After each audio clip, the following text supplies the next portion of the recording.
ప్రభుజీ, కొంతమంది అనుకుంటారు నేను భగవంతుడి ధ్యాసలోనే ఉండాలి, ఆయన మొత్తం ఆయనకే అంకితం అయిపోవాలి అంటే కుటుంబ వ్యవహారాల్లో ఉంటుంటారు, కానీ ఎక్కువగా నేను ఆధ్యాత్మికం వైపు నడవాలి అనుకుంటున్నాను అనుకున్నా కూడా మనసు అనేది ఏకాగ్రత ఉండదు. అటువంటి వారు ఏం చేయాలి ప్రభుజీ? ఇలాంటివన్నీ గొడవలైనాక నెక్స్ట్ మూమెంట్ అనిపిస్తుంది అనమాట. నిజంగానే తర్వాత అయిపోయాక అంతా బాగుంది దేవుడి పక్కన మనము మన సంసారంలో ఉంటాం. అవునవును, దీన్ని శ్మశాన వైరాగ్యము అని అంటారు.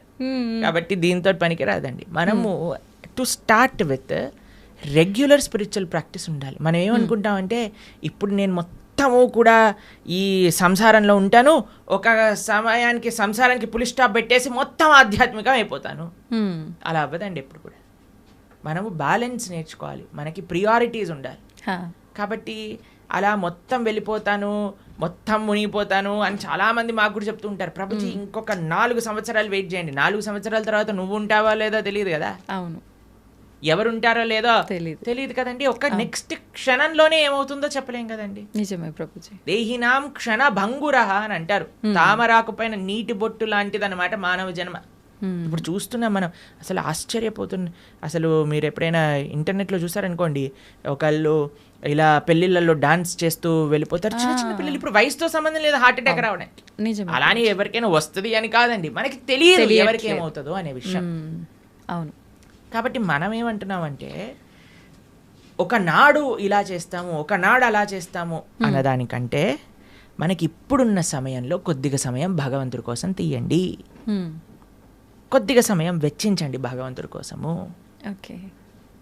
వెచ్చించి చక్కగా దాన్ని మంచి ఆధ్యాత్మిక మార్గంలో యూజ్ చేయండి. ఎందుకంటే అదే మనకి శాశ్వతమైన ఫలితాన్ని ఇస్తుంది. స్వల్పమప్యస్య ధర్మస్య త్రాయతే మహతో భయాత్ అని కృష్ణుడు భగవద్గీతలో చెప్పారు. నువ్వు ఇంత చేస్తే నీకు ఇంత ఇస్తా, ఇంతగా కృష్ణుడు స్వీకరిస్తాడటండి. ఇంత చేస్తే మనం ఇంత చేస్తే భగవంతుడు ఇంత అనుకుంటాడట దాన్ని. కానీ ఈ ప్రపంచంలో వాళ్ళకి ఇంత చేసినా సరే వాళ్ళు అనుకుంటారు ఏం చేశాడు వీడు నాకు, పెళ్ళిళ్ళల్లో ఇలానైనా మమ్మల్ని చూసుకునేది, అలానైనా మమ్మల్ని చూసుకునేది అని కొట్లాటలు పెట్టడానికి జనాలందరూ రెడీగా ఉంటారు. కానీ భగవంతుడు రివర్స్. కానీ మనం ఈ ప్రపంచంలో ఉండే వాళ్ళందరినీ సాటిస్ఫై చేయడానికి ప్రయత్నం చేస్తున్నాం, ఈజీగా సాటిస్ఫై అయ్యే భగవంతుని వదిలేస్తున్నాం. అది మనం చేసేదన్నమాట. కానీ మనం ఏమంటున్నామంటే బ్యాలెన్స్డ్గా ఉండండి, మంచిగా ప్రతిరోజు కొద్ది సమయమైనా గీత చదువుకోవడానికి.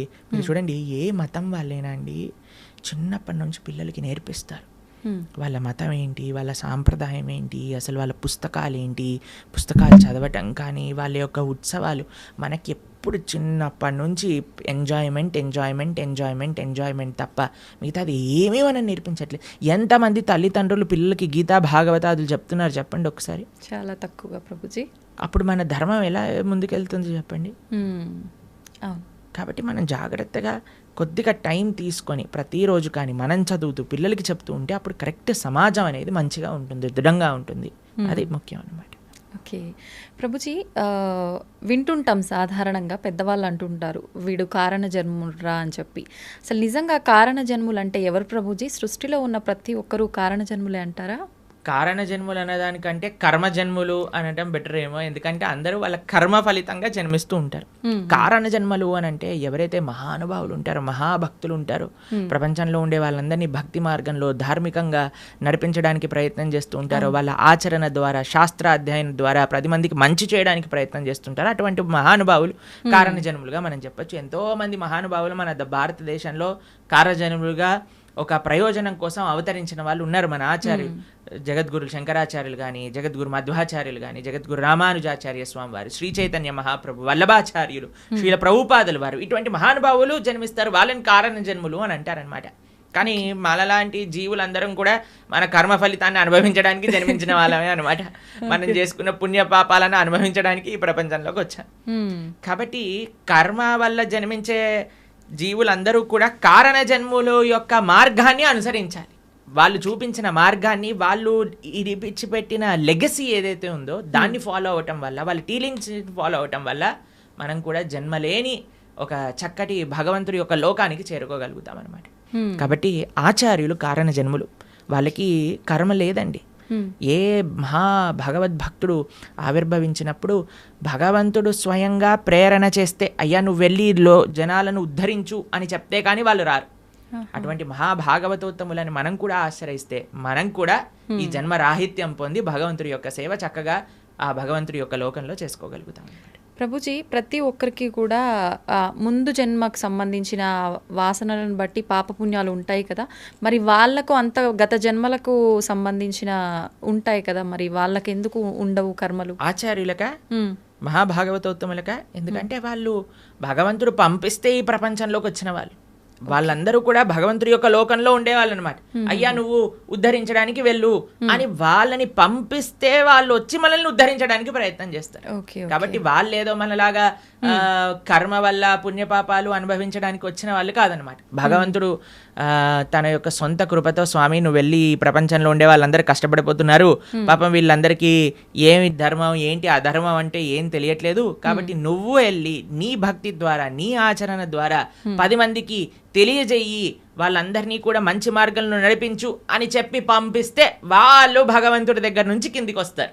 ఓకే, అలా ప్రభుజీ, ధర్మం అంటున్నాం. ధర్మము, జ్ఞానము, భక్తి, కర్మ ఇవన్నీ మాట్లాడుకుంటున్నాం.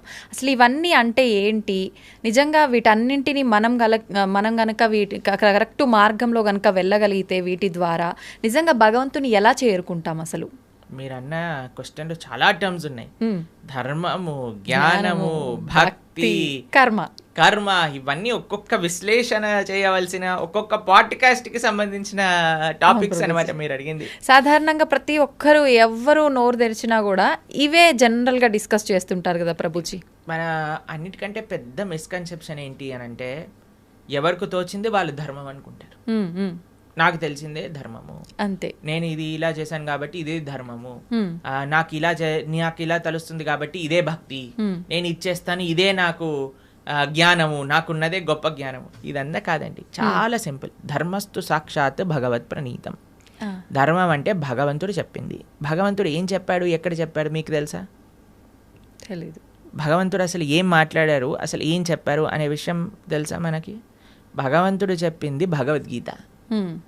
మనకి బేసిక్ ధర్మం ఎవరైనా అనుకున్నారనుకోండి, అరే నాకు మన సనాతన ధర్మంలో చెప్పిన ధర్మం ఏంటి తెలుసుకుందాము అని అనుకుంటే వాళ్ళు అసలు ఏం చదవాలి? భగవద్గీత చదవాలి ప్రభుజీ. భగవద్గీత కంపల్సరీగా చదవాలి మన సనాతన ధర్మంలో. ఎందుకంటే అది ప్రస్థానత్రయములో ఒక పుస్తకం.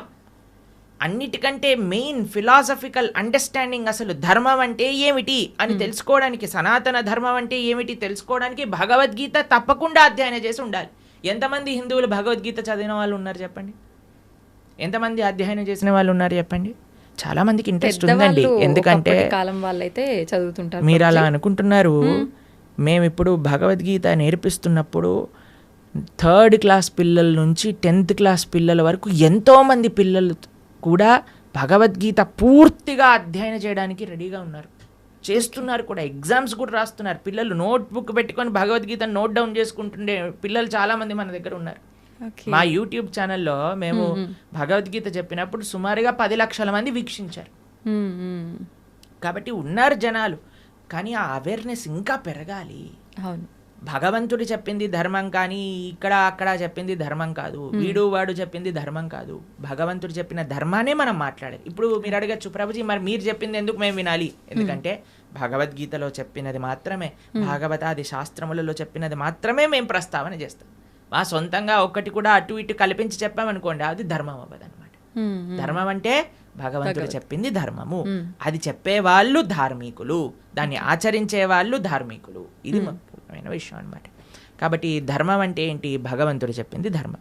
భగవంతుడు ఏమి చెప్తే అది ధర్మము. ఓకే. తర్వాత రెండవ విషయం మీరు అడిగారు ఏంటి? జ్ఞానం. జ్ఞానం అంటే ఏంటి? భగవంతుడు గురించి తెలుసుకోవటమే జ్ఞానం. ఎవరైతే భగవంతుడి గురించి తెలుసుకుంటారో, భగవంతుడు చెప్పింది భగవద్గీత అనుకున్నాం, మరి భగవంతుడి గురించి తెలుసుకోవాలంటే ఏ పుస్తకం చదవాలి? భాగవతం చదవాలి. భాగవతం భగవంతుడి గురించి చెప్పేది, భగవద్గీత భగవంతుడు చెప్పినది. ఈ రెండు కానీ మనం చదువుకున్నాం అనుకోండి, మనకి భగవంతుడు అంటే ఏమిటి, అసలు భగవంతుడు మనల్ని ఎందుకు సృష్టించారు, అసలు మన కర్తవ్యములేంటి, భగవంతుడిని ఎలా పొందాలి, భగవంతుడికి మనకి ఉండే సంబంధం ఏంటి, అన్ని విషయాలు అర్థమైపోతాయి అన్నమాట. కాబట్టి జ్ఞానము ధర్మము ఈ రెండు మనం విన్నాం. తర్వాత మూడవది మీరు అడిగినారు భక్తి. భగవంతుణ్ణి చేరే మార్గమే భక్తి. భగవంతుణ్ణి చేరుకోవడానికి ఎన్నో మార్గాలు ఉన్నాయి. అన్నిటికంటే సులభమైనది, అన్నిటికంటే శ్రేష్టమైనది, అన్నిటికంటే ఆనందకరమైనది, అన్నిటికంటే సులభమైనది, అన్నిటికంటే మహోన్నతమైనది ఏదన్నా ఉంటే అది భక్తి మార్గము. తర్వాత లాస్ట్ మీరు అడిగింది కర్మ. మనం చేసే దాన్ని అన్నిటికీ కూడా మనకి రివర్స్లో మరి చేసిన దాన్ని వస్తుంది. ఇది బేసిక్ డెఫినేషన్. కర్మ ఈజ్ వెరీ కాంప్లికేటెడ్. కానీ మనం చేసిన దాని నుంచి మనం తప్పించుకోలేము. ఇది గుర్తుపెట్టుకోవాలి. మనం చేసిన పుణ్యము మనకు వస్తుంది, మనం చేసే పాపము మనకు వస్తుంది, మనం చేసిన భక్తి యొక్క సుకృతి కూడా మనతో పాటు ఉంటుంది. ఇది అర్థం చేసుకోవటం కర్మ. ఇది చాలా డీప్ విషయాలు. మళ్ళీ ఎప్పుడైనా మనకి సమయం ఉన్నప్పుడు కర్మ గురించి, జ్ఞానం గురించి, భక్తి గురించి, అలానే ధర్మం గురించి ఇంకా మనం డీప్గా డిస్కస్ చేసుకోవచ్చు అన్నమాట.